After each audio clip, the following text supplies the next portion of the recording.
55 کھولیں، chapter number 55، باب فضل الزہد فی الدنیا والحث علی التقلل منها وفضل الفقر۔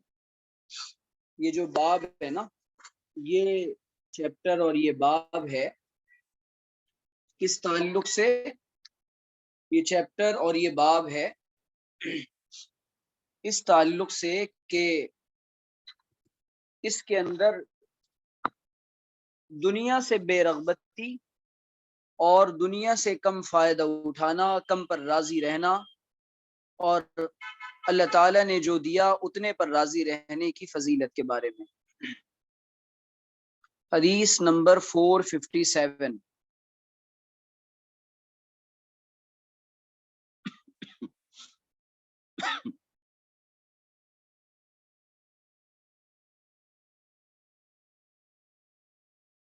اعوذ باللہ من الشیطان الرجیم،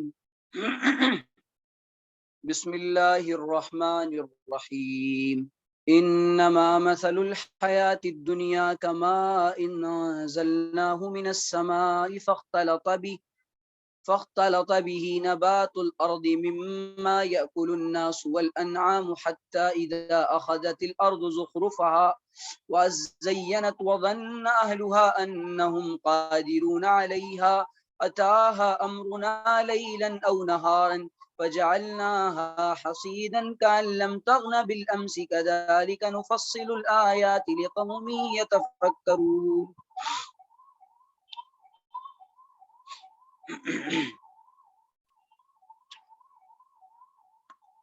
کھل گیا وہ باب؟ جی۔ وقال تعالی اعلموا انما الحیاة الدنیا لعب ولهو وزینة وتفاخر بینکم وتکاثر في الأموال والأولاد كمثل غيث أعجب الكفار نباته ثم يهيج فتراه مصفرا ثم يكون حطاما وفي الآخرة عذاب شديد ومغفرة من الله ورضوان وما الحياة الدنيا إلا متاع الغرور۔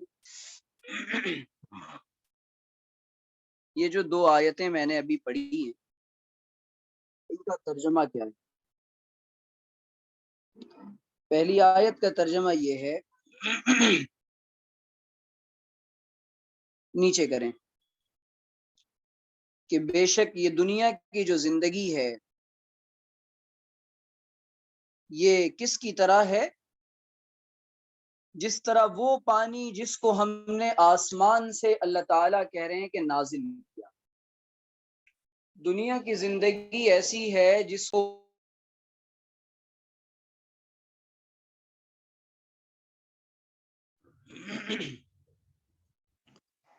بس ملا جلا نکلا اس سے زمین کا سبزہ، پھر کیا ہوا؟ پھر یہ ہوا کہ وہ چور چور ہو گیا، جس کو ہوائیں اڑائے پھرتی ہیں، اور اللہ تعالی ہر چیز پر قدرت رکھنے والے ہیں۔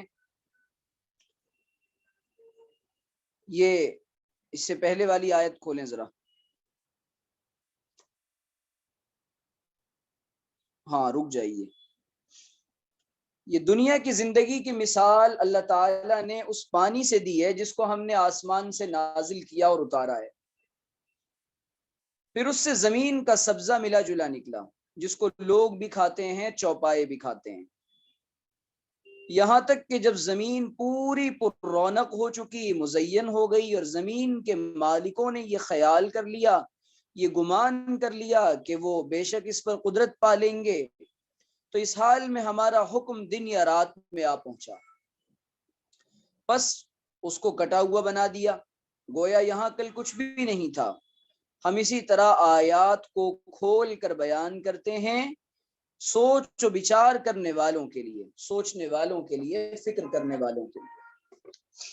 اب اللہ تعالیٰ نے اس آیت کے اندر دنیا کی جو مثال دی ہے نا، وہ آسمان سے برسے ہوئے پانی کی دی ہے، کہ دنیا کی زندگی ایسے بارش کے پانی کی طرح ہے جس کو اللہ تعالیٰ نے نازل کیا، اور جس کے ذریعے سے پھر یوں ہوا کہ کھیتی ہوگی، اور انسان یہ سوچ رہا ہے کہ میں اس کھیتی سے فائدہ اٹھاؤں گا، لیکن ایسا نہیں ہوتا۔ انسان اس کھیتی سے فائدہ نہیں اٹھا پاتا۔ وہ اس کو جب سوچتا ہے کہ یہ ہمارے لائق ہو چکی ہے، اب اس کے جانے کا وقت آ چکا ہوتا ہے۔ چلیے اب آگے دیکھیے، حدیث کھولیے، اب حدیث نمبر 457۔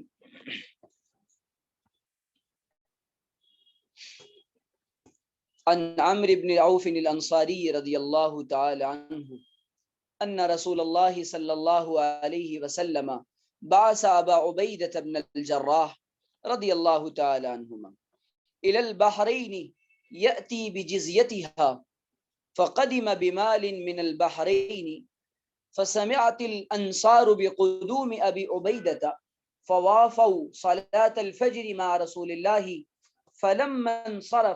فلما صلى رسول الله عليه السلام انصرف فتعرضوا له، فتبسم رسول الله صلى الله عليه وسلم حين رآهم ثم قال أظنكم سمعتم أن أبا عبيدة قدم بشيء من البحرين، قالوا أجل يا رسول الله، فقال ابشروا واملوا ويسركم، فوالله ما الفقر اخشى عليكم ولكني اخشى ان تبسط الدنيا عليكم كما بسطت على من كان قبلكم، فتنافسوها كما تنافسوها فتهلككم كما اهلكتهم، متفق عليه۔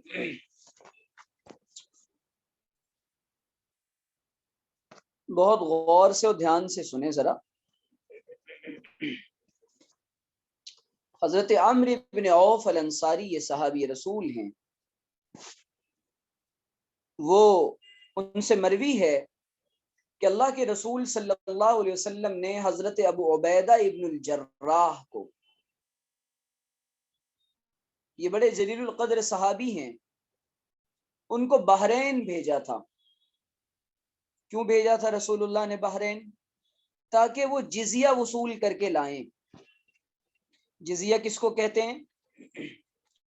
کسی اسلامی ملک میں غیر مسلم اس بات پر رہیں کہ آپ ہمیں ہماری جان کا، مال کا امان و تحفظ دے دیں، اس کے بدلے ہم آپ کو جزیہ دیں گے۔ اب یہ کیوں لیا جاتا تھا اور کیا وجہ تھی اس کی؟ لوگ اس کو بھی بڑا پروپیگنڈا کرتے ہیں کہ مسلمان غیروں سے جزیہ لیتے ہیں۔ کیوں لیتے ہیں؟ اس کے پیچھے وجوہات کیا ہیں؟ ان کے اپنے تحفظ کے لیے اور ان کے اپنے اوپر خرچ کرنے کے لیے۔ جس طریقے سے ہماری حکومت ہم سے روڈ ٹیکس لیتی ہے، اور نہ معلوم کتنے ایسے ایک آدمی 18 قسم کے یا 20 قسم کے ٹیکس دیتا ہے اس ملک کے اندر۔ اب اگر کوئی یہ کہے کہ یہ تو یہاں کی آبادی کے ساتھ اور یہاں کی جو عوام ہے، پبلک ہے، ان کے ساتھ ناانصافی ہے، ظلم ہے، تو یہ تو غلط بات ہے۔ حکومتیں اپنا نظام چلانے کے لیے ایسی چیزیں کرتی ہیں جو ان کو ایڈمنسٹریشن چلانے میں، انتظامیہ میں آسانی پیدا کرتا ہے۔ بہرحال تو جزیہ وصول کرنے کے لیے اللہ کے رسول نے حضرت ابو عبیدہ ابن الجراح رضی اللہ تعالیٰ عنہ کو بھیجا تھا۔ اب جب انہوں نے بھیجا نا، تو وہ بحرین سے مال لائے۔ چنانچہ جب مال لے کر آئے تو انصار نے حضرت ابو عبیدہ ابن الجراح کی آنے کی خبر سنی، تو فجر کی نماز رسول اللہ کے ساتھ ادا کی، آپ کے پیچھے ادا کی۔ اب جب یہ لوگ رسول اللہ صلی اللہ علیہ وسلم کے پیچھے نماز فجر ادا کر کے حضور نے ان کی طرف متوجہ ہوئے، رخ مبارک پھیرا، بس وہ آپ کے سامنے آئے۔ آپ نے حضرات انصار کو دیکھ کر مسکرائے اور تبسم فرمایا۔ راوی کہتے ہیں حضرت عمرو بن عوف الانصاری، میرا خیال، پھر فرمایا کہ حضور نے فرمایا میرا خیال ہے کہ تم نے ابو عبیدہ کے متعلق بحرین سے کچھ لانے کا سنا ہوگا، یعنی اب ابو عبیدہ وہاں سے لے کر آئے ہیں تو یہ مسلمانوں کو بھی ملے گا، اس میں سے حصہ خرچ بھی کیا جائے گا، ضرورت مندوں کو بھی دیا جائے گا۔ اب یہ انصار اسی لیے جمع ہوئے تھے. اب رسول اللہ کو یہ بات معلوم پڑ گئی. انہوں نے کہا کہ جس سچے لوگ تھے انہوں نے چھپایا نہیں کہ نہیں ایسا نہیں ہے، ہمارے اندر تو مال کی بالکل خواہش نہیں ہے، ہم تو بڑے اچھے لوگ ہیں اور ہم تو نہیں چاہتے کہ ہمیں مال ملے. لہٰذا ان لوگوں نے سچی سچی بات کہہ دی اور یہ فرمایا کہ اللہ کے رسول بالکل بات یہی ہے. آپ نے فرمایا کہ ابشروا املوا وما يسركم، آپ نے فرمایا خوش ہو جاؤ اور خوشی والی چیزوں کی امید رکھو، خوش ہو جاؤ اور خوشی والی چیزوں کی امید رکھو. اور رسول اللہ صلی اللہ علیہ وسلم نے یہ فرمایا کہ اللہ کی قسم واللہ مل فقر اخشى علیکم، اللہ کی قسم مجھے تمہارے اوپر فقر و فاقے کا بالکل خوف نہیں ہے، مجھے تمہارے اوپر تمہارے متعلق فقر سے خطرہ نہیں ہے، لیکن مجھے اندیشہ یہ ہے کہ دنیا تمہارے اوپر فراخ کر دی جائے جیسے ان لوگوں پر فراخ کی گئی تھی جو تم سے پہلے ہوئے، بس اس میں کہیں اسی طرح رغبت نہ کرنے لگ جاؤ جیسے تم سے پہلے لوگوں نے رغبت کی تھی، بس یہ ایسا نہ ہو کہ کہیں تم اسی طرح ہلاک کر دیے جاؤ جیسے کہ تم سے پہلے کے لوگ ہلاک ہوئے تھے. آپ صلی اللہ علیہ وسلم نے صحابہ کو اور سب کو ترغیب دی کہ انسان جب مال کی لالچ میں اور مال کی حرص میں پڑتا ہے اور یہ خیال کرتا ہے کہ اب تو بات یہ ہے کہ جناب اگر مال کے چکر میں پریشان ہوتا ہے، بہت زیادہ لالچ کرتا ہے، تو انسان کا دل مال میں ہی اٹکا اور لٹکا رہتا ہے اور وہ نکل نہیں پاتا اس چیز سے. تو رسول اللہ صلی اللہ علیہ وسلم نے بڑی اہم بات ارشاد فرمائی کہ میں تمہارے متعلق جو ڈرتا ہوں، مجھے جو اندیشہ ہے وہ اس بات کا ہے کہ تم کو فقر و فاقے کی وجہ سے تم ہلاک نہیں ہوگے، اور تم فقر و فاقے کی وجہ سے تم پر مسئلہ نہیں ہے تمہارے ساتھ، لیکن جب دنیا تم پر اللہ تعالیٰ دنیا کو کھول دے گا، ان تبسط الدنیا علیکم کما بسطت علی من کان قبلکم فتنافسوها کما تنافسوها، تو تم بھی اس میں ویسے ہی رغبت کرنے لگو گے اور تنافس کرنے لگو گے جیسا کہ تم سے پہلے کے لوگ کیا کرتے تھے. یعنی بنی اسرائیل کو مال کی اتنی خواہش تھی اور ان کے دلوں میں مال کی اتنی محبت تھی کہ وہ مال کے لیے ایک دوسرے کا قتل کر دیتے تھے. اور جب مال کی محبت دنیا میں دل میں آتی ہے، جیسا کہ رسول عربی صلی اللہ علیہ وسلم نے فرمایا کہ حب الدنیا و کراہیت الموت، نہیں، آپ نے فرمایا کہ حب الدنیا راس کل خطیئہ، دنیا کی محبت تمام برائیوں کی جڑ ہے، دنیا کی محبت تمام برائیوں کی جڑ ہے. آپ نے دوسری روایت میں فرمایا عن ابی سعید الخدری رضی اللہ تعالی عنہ قال قال جلس رسول اللہ علی المنبر وجلسنا حوله. سید خدری رضی اللہ عنہ کہتے ہیں کہ حضور تشریف فرما ہوئے اور منبر پر، اور ہم بھی آپ کے ارد گرد حلقہ بگوش ہو گئے.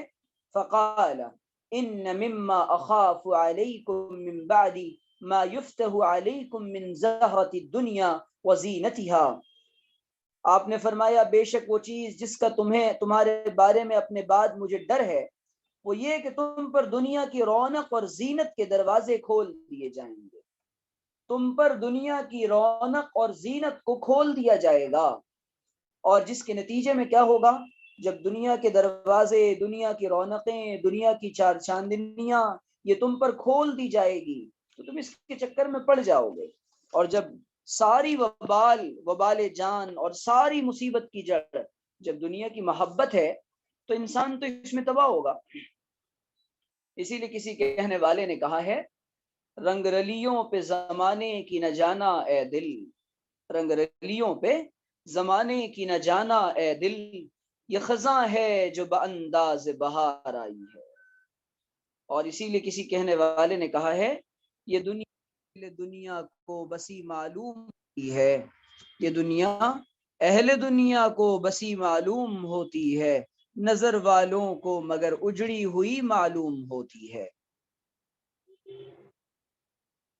حیات دو روزہ کا کیا عیش و غم، یہاں ایسے رہے یا ویسے رہے، وہاں دیکھنا ہے کہ کیسے رہے، یہاں ایسے رہے یا ویسے رہے، وہاں دیکھنا ہے کہ کیسے رہے، حیات دو روزہ کا کیا عیش و غم، یہاں جیسے تیسے رہے۔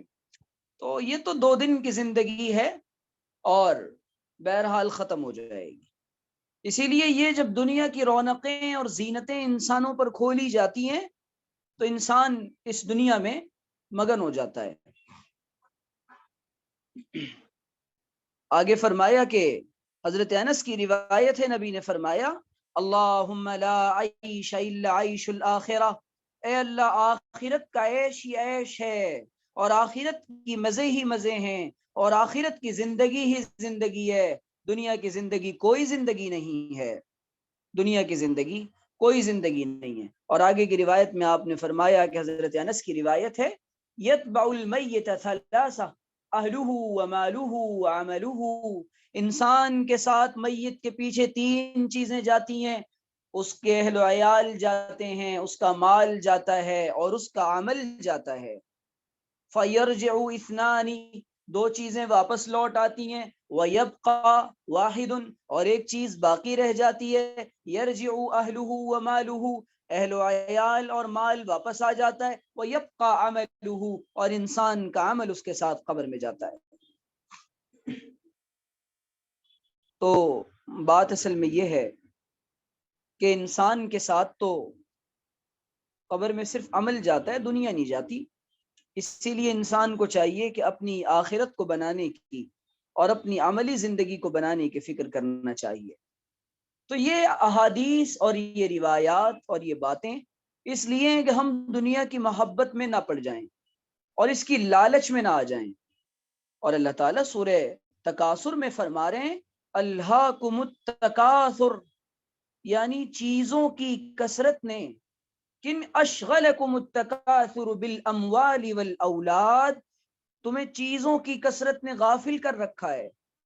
الہا یلہی لہا، ان کے معنی ہوتے ہیں غافل کر دینا، غفلت میں ڈال دینا۔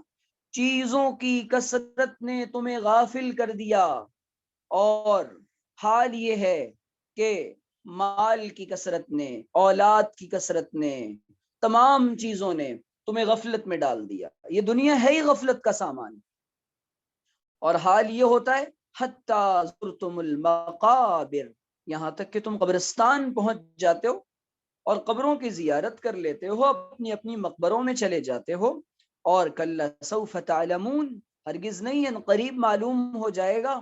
پھر کہا جاتا ہے کہ معلوم ہو جائے گا، ہرگز نہیں، علم الیقین حاصل ہو جائے گا۔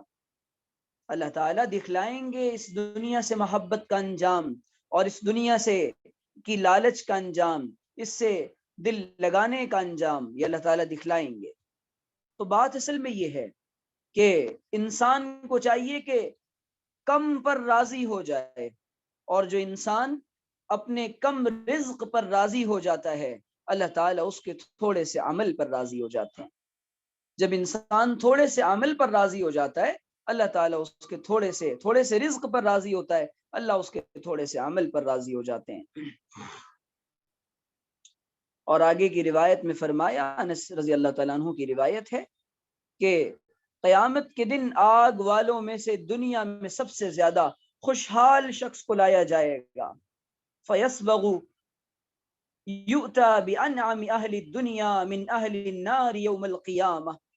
یہ روایتیں جب صحابہ سنتے تھے اور حضرات صحابہ کے سامنے جب یہ روایتیں آتی تھیں، حضرت ابو ہریرہ قیمتی کپڑے سے ناک صاف کر رہے ہیں، کتان کا مشہور کپڑا ہے، ہمارے ہاں جیسے کوئی برانڈڈ کپڑا پہنا ہوا تو کتنا اکڑتا مکڑتا جکڑتا ہے اور پریشان ہوتا ہے اور دیکھتا ہی رہتا ہے، اپنے آپ کو بھی دیکھتا ہے، اپنے لباس کو بھی دیکھتا ہے۔ حضرت علی ابن ابی طالب اچھا لباس پہن کر جا رہے ہیں، دل میں بات آئی کہ میرا لباس تو بہت اچھا ہے، جا کے اس کپڑے کو پھاڑ لیا اور اس میں پیبند لگا لیا اور کہا کہ اب ایسی کوئی بات نہیں رہی۔ حضرت عمر ابن خطاب خطبہ دے رہے ہیں، حضرت عمر ابن خطاب کو کسی نے کہا کہ بھول گئے وہ دن، تم کس ماں کے بیٹے ہو؟ اور خود کہتے ہیں کہ میرے دل میں یہ بات آئی کہ عمر آج بڑی نعمتوں میں ہے اور بہت ساری آسائشوں میں ہے، جبکہ حضرت عمر کا حال یہ تھا کہ کپڑا آیا تو اس کو تقسیم فرمایا اور لوگوں کو ایک ایک چادریں دی گئیں. حضرت عمر نے 2 چادریں لے لی. کیا زمانہ تھا، کیا لوگ تھے، کیسے اذہان تھے، کیسی طبیعتیں تھیں، اور کیسا ظرف تھا، اور کیسا تقوی تھا، اور کیسی بے رغبتی تھی، اور کیسی بے نفسی تھی، کیسی عاجزی تھی. حضرت عمر سے پوچھنے والے نے، ایک عام آدمی نے پوچھ لیا، عمر یہ کیا بات ہے، ہم سب کو ایک ایک چادر ملی ہے اور آپ کے پاس 2 ہے. کہا ہاں تم نے بڑا اچھا سوال پوچھا ہے، یہ عبداللہ کی چادر ہے، مجھے 2 کی ضرورت تھی اس لیے میں نے اس سے لی، یہ میرے پاس میری ذاتی نہیں ہے. بات اصل میں یہ کہ یہ وہ لوگ تھے. حضرت حسن بیان کرتے ہیں کہ میں نے حضرت عمر ابن خطاب کو منبر پر خطبہ دیتے ہوئے دیکھا اور عمر کے لباس میں 17 یا 18 پیوند لگے ہوئے تھے، 12 یا 17 یا 18 پیوند لگے ہوئے تھے. یہ وہ لوگ تھے جنہوں نے دنیا سے دل نہیں لگایا اور ان کو معلوم تھا کہ یہ دنیا جو ہے وہ صرف اور صرف دھوکے کا سامان ہے.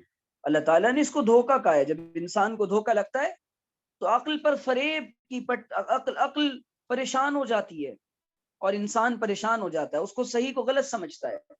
تو ہم سب دنیا کی محبت میں ڈوب چکے ہیں اور اس کے ایسے سیلاب میں ڈوبے ہوئے ہیں کہ جہاں سے کوئی نہ راستہ ہے، نہ کوئی ساحل ہے، نہ کوئی کنارہ ہے، نہ کوئی منزل ہے، اور گھوم رہے ہیں اور ایک چکی کی طرح پیچھے چلے جا رہے ہیں. بہرحال آگے فرمایا کہ جب قیامت کے دن ناز و نعمت میں پلے ہوئے انسان کو لایا جائے گا اور فیسبغ فی النار، اس کو جہنم کی آگ میں ڈالا جائے گا اور اس سے کہا جائے گا ثم یقال یا ابن آدم هل رأیت خیرا قط، اے ابن آدم کیا تو نے دنیا کے اندر کوئی بھلائی دیکھی ہے؟ هل مر بک نعیم قط، کیا تو نے دنیا کے اندر کوئی اچھائی، کوئی نعمتیں، ناز و نعمت، عیش و عشرت پائی ہے؟ وہ انسان کہے لا واللہ یا رب ویوتا بیشد الناس بؤوسا فی الدنیا من اہل الجنہ، اور دنیا سے ایک آدمی کو لایا جائے گا کہ جس کو جنت کے اندر، جو دنیا میں بڑی تنگ دستیوں کا، بڑے حالات کا، بڑی پریشانیوں کا شکار رہا ہوگا، اور اس انسان کو جنت میں ڈالے جانے کے بعد یہ کہا جائے گا ارے بھائی دنیا میں کوئی آسانی بھی دیکھی، کوئی تکلیف بھی دیکھی تھی، کوئی مصیبت بھی دیکھی تھی، کوئی پریشانی بھی دیکھی تھی؟ وہ کہے گا یا رب یا ابن آدم، اللہ کہے گا کوئی پریشانی، تکلیف، کچھ شدت، حالات، غم، جو شکوے شکایتیں کرتا رہتا تھا انسانوں کے ساتھ، ایسے کوئی حالات آئے تھے تجھ پر؟ وہ انسان کہے گا لا واللہ ما مر بی بؤوس قط، اللہ کی قسم مجھے تو کوئی پریشانی چھو کر بھی نہیں گزری، اور ولا رأیت شدۃ قط، میں نے کوئی سختی، کوئی تنگ دستی، کوئی حالات، کوئی پریشانی، کوئی مصیبت کچھ بھی نہیں دیکھی. تو دنیا کی عزت بھی دھوکا، یہاں کا مال بھی دھوکا، یہاں کی عیش و عشرت بھی چند روزہ. اسی لیے علامہ سلیمان ندوی رحمۃ اللہ علیہ کا شعر ہے، فرماتے تھے یہاں ایسے رہے یا ویسے رہے، یہاں ایسے رہے یا ویسے رہے، حیات دو روزہ کا کیا عیش و غم، یہاں جیسے تیسے رہے، وہاں دیکھنا ہے کہ کیسے رہے. اللہ تعالیٰ یہ تو نعمتیں بہرحال ختم ہو جائیں گی، اور انسان کی جب یہ نعمتیں ختم ہو جائیں گی اور فانی ہیں تو اس فانی دنیا سے کیا دل لگانا، باقی رہنے والے اللہ سے، باقی رہنے والی جنت کی طلب کی کوشش کرنا چاہیے. اور دنیا کی تمام چیزیں، اپنی کاوشیں، اپنی کوششیں، اپنی ترجیحات، اپنی پرائرٹیز، اپنی تمنائیں، اپنے جذبات، سب سے پہلے آخرت کو بنانا چاہیے. ہماری پہلی ترجیح اللہ کی رضا اور آخرت، اس کے لیے جو کچھ کرنا پڑے، جو تعلقات توڑنے پڑیں اور جو تعلقات جوڑنے پڑیں، اور جو معاملات کرنے پڑیں، اور جتنا تھکنا پڑے، جتنا سننا پڑے، جو کچھ کرنا پڑے. لا یخافون لومۃ لائم، حجاب پر کوئی تانے دیتا ہے تو دیتا رہے، داڑھی پر کوئی تانے دیتا ہے تو دیتا رہے، حلال کمانے پر کوئی تانے دیتا ہے تو دیتا رہے، کوئی دقیانوس کہتا ہے، بیکورڈ کہتا ہے تو کہتا رہے، کوئی فرق نہیں پڑتا. اللہ کی رضا مقصود ہے، اور دنیا سے بہرحال جب جانا ہے تو یہاں کے لوگوں کی نہ تعریف سے مقصد ہو، اور یہاں کے لوگوں کی نہ کوئی تذلیل اور ان کی تعریض اور ان کی تحقیر سے کوئی مطلب ہو. جو کچھ کہتا ہے کہتا رہے.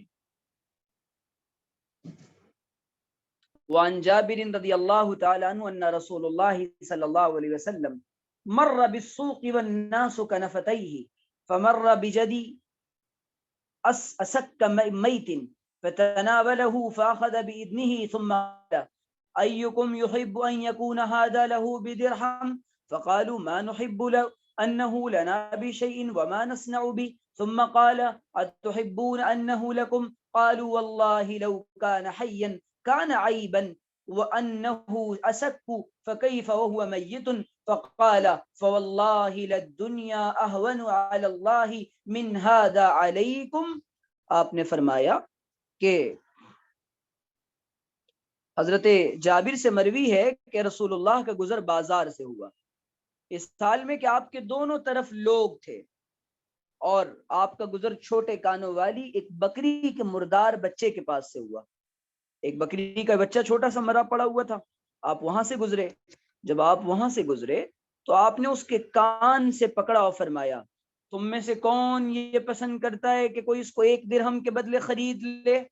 انہوں نے صحابہ نے عرض کیا, لوگوں نے عرض کیا کہ یا رسول اللہ ہم کیسے یہ چیز کسی کے پسند نہیں کرتے کہ کسی چیز کے بدلے ہمیں یہ مل جائے, اس کو لے کر کیا کریں گے, یہ مردار ہے, ہمارے کھانے کے کام نہیں آ سکتا, نہ اس کو پال سکتے ہیں, کوئی حیثیت نہیں اس کی. آپ نے فرمایا کیا تمہیں یہ پسند ہے کہ یہ تمہاری ملکیت میں آ جائے؟ انہوں نے کہا اللہ کی قسم اگر یہ زندہ ہوتا تو یہ عیبدار تھا, اس لیے کہ اس کے کان چھوٹے ہیں.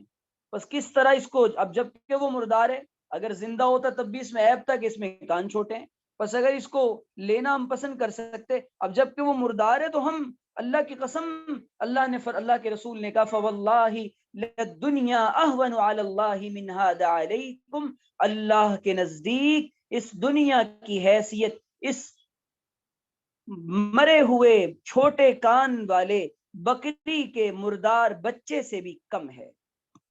یعنی اللہ تعالیٰ اس دنیا کو اتنا بھی پسند نہیں کرتا جتنا کہ تم اس مرے ہوئے مردار چھوٹے کان والی بکری کے بچے کو ناپسند کر رہے ہو. اللہ تعالیٰ اتنا بھی پسند نہیں کرتا.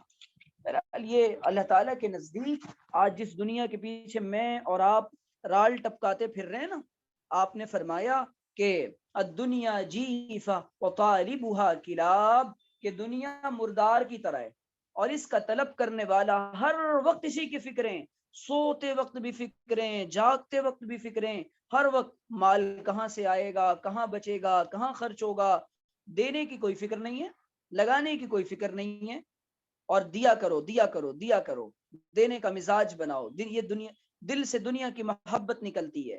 کبھی کبھی کسی غریب کو کوئی چیز 10 روپے کی ہو تو اس کو 20 دے دیا کرو. حضرت تھانوی رحمۃ اللہ علیہ کہتے تھے کہ خاص طور پہ اہل علم کو یہ نصیحت فرماتے تھے کہ جب آپ دکان پر کوئی چیز خریدنے کے لیے جائیں اور آپ علماء کو کہتے تھے تو وہ آپ کو دیکھ کر قیمت کم کر دے گا آپ کے علم کی وجہ سے, لیکن آپ اس کو زیادہ قیمت دیں, ورنہ اس کے دل میں علم کی علماء کی تحقیر آئے گی کہ بیچارے غریب لوگ ہیں, تو اپنی مرضی سے آپ اس کو 200-400 روپے زیادہ دے دیں. تو اس سے ایک تو دل سے دنیا کی محبت بھی نکلے گی, بے رغبتی بھی آئے گی, اور علم اور علماء کی قدر بھی اس کے دل میں آئے گی. اللہ کا شکر ہے کہ میرا یہ معمول ہو گیا ہے. اور کسی آدمی کو آپ سے کوئی توقع نہ ہو نا, اس کے بعد آپ اس کو دے دیں تو اس کو اتنی خوشی ہوتی ہے کہ اس کا اندازہ نہیں کر سکتے آپ. اور حدیث میں آتا ہے کوئی اپنے بھائی کو کسی ایسے وقت میں خوشی پہنچائے کہ اس کو وہم اور گمان بھی نہ ہو, اللہ تعالیٰ جنت سے کم بدلے پر راضی نہیں ہوگا. اتنی بڑی بڑی بشارتیں چھوٹے چھوٹے اعمال پر. ابھی مثال کے طور پہ ابھی میں نے ایک مضمون لکھا ہے, اس کو میں گروپ میں بھجوا دوں گا, وہ مضمون پڑھ لیجئے گا, اور کیا حالات ہیں امت کے اور قوم کے, اور ہم نے دنیا سے دل لگانے کی وجہ سے بڑی مشکل سے پیسے نکلتے ہیں جیب سے. کل رات میں ہم ایک جگہ گئے, ہمارے ایک دوست نے کہا کہ مجھے چائے پینی ہے. میں کئی دن پتہ نہیں آخری بار چائے کب پی تھی, میں نہیں پیتا چائے. تو انہوں نے کہا آپ میں نے کہا میں نہیں پیوں گا, آپ پی لیجئے. ان کو ہم نے پلائی. میرے پاس کیش پیسے ہوتے نہیں ہیں جیب میں رکھتا ہی نہیں ہوں, بہت کم. اس کا نقصان بھی مجھے بہت ہوتا ہے, اور جب مجھے کہیں جانا ہوتا ہے تو 10-20-50 روپے میں گھر سے لے لیتا ہوں. تو لیکن اچھا لگتا ہے, بہت عافیت رہتی ہے اس میں, بہت فری رہتا ہوں میں. تو میں نے کہا کہ یار پیسے تو میرے پاس ہے نہیں. وہ چائے والے سے میں نے کہا, وہ مجھے جانتے تھے, آپ کو میں کچھ پیسے, وہ چائے کی قیمت دینی ہے, ظاہر ہے ایک چائے 10 روپے کی ہوگی, اب 10 روپے کسی کو گوگل پے اور فون پے سے مجھے پے کرنا اپنی ذات میں برا لگتا ہے کہ 10 روپے کسی کو آن لائن ٹرانسفر کیے جائیں. میں نے اس کو اس کی سوچ سے زیادہ پیسے دیے. کتنے دیے وہ بتانے مقصد نہیں ہے. اب وہ بہت تو حیران ہو گیا, نہیں اس کی ضرورت ہے. ایک چائے والا رات میں 3-3:30 بجے چائے بیچ رہا ہے, اس کی کتنی ضرورت ہوگی, اور وہ بیچارہ کس لیے چائے بیچ رہا ہے؟ اس کے بھی بیوی بچے ہوں گے, اس کے بھی گھر والے ہوں گے. اگر کسی نے اس کو 10-20 چائے کے پیسے دے دیے, کتنا خوش ہو گیا وہ. تو اب یہ اللہ کی رضا کے لیے یہ کیا, اس کو توقع نہیں, جو میرے دل میں بھی خیال نہیں تھا, لیکن اب وہ بیچارہ خوش ہو گیا. یہ ترغیب کے لیے آپ کو بتا رہا ہوں میں. ایسے لوگ, ہم جاتے ہیں چھوٹی چھوٹی دکانوں سے سامان لیتے ہیں لوگ, کوئی بیچارہ کیلے بیچ رہا ہے. اب آج کل کیلوں کی قیمت بڑھ گئی ہے 100 روپے درجن, رمضان سے پہلے 40 روپے درجن تھے. تو اب آپ کہیں یار یہ تو بڑے مہنگے دے رہے ہیں, اب اس سے آپ کم کروا رہے ہیں, 10-20 روپے کے لیے ریڑھی والے سے لڑ رہے ہیں آپ, اور مال میں جا کر 5-5 ہزار روپے کی, 10-10 ہزار روپے کی ایک ایک چیز خرید کے لا رہے ہیں. وہاں فکس ریٹ لکھا ہوا ہے, کوئی کم نہیں کرواتا. غریب سے کم کروا رہے ہیں, مالدار سے کم نہیں کروا رہے. تو یہ ہے غلط بات ہے, یہ غلط بات ہے. یہ بیچارے مالدار بننے کے لیے نہیں, بلکہ یہ بیچارے اپنی اپنی گزران زندگی کے لیے یہ کام کرتے ہیں. تو بہرحال ایک دن میں رات کے وقت میں رکشہ میں بیٹھا اور مجھے آفس آنا تھا. تو اس دن بھی اتفاق سے میرے پاس کیش پیسے نہیں تھے. میں نے آفس پر اپنے بندے کو فون کیا کہ تم پیسے لے کر ذرا نیچے اترو. تو رکشے والے نے سن لیا کہ اس کو اندازہ ہوا کہ میرے پاس پیسے نہیں ہیں. اس نے سمجھا ہوگا غریب مولوی بیچارہ یہ کہاں سے پیسے دے گا. تو اس نے مجھے کہا کہ کوئی بات نہیں اور آپ جانے دیجیے. اور اس نے ایک جملہ ایسا کہہ دیا جو مجھے بہت لگ گیا.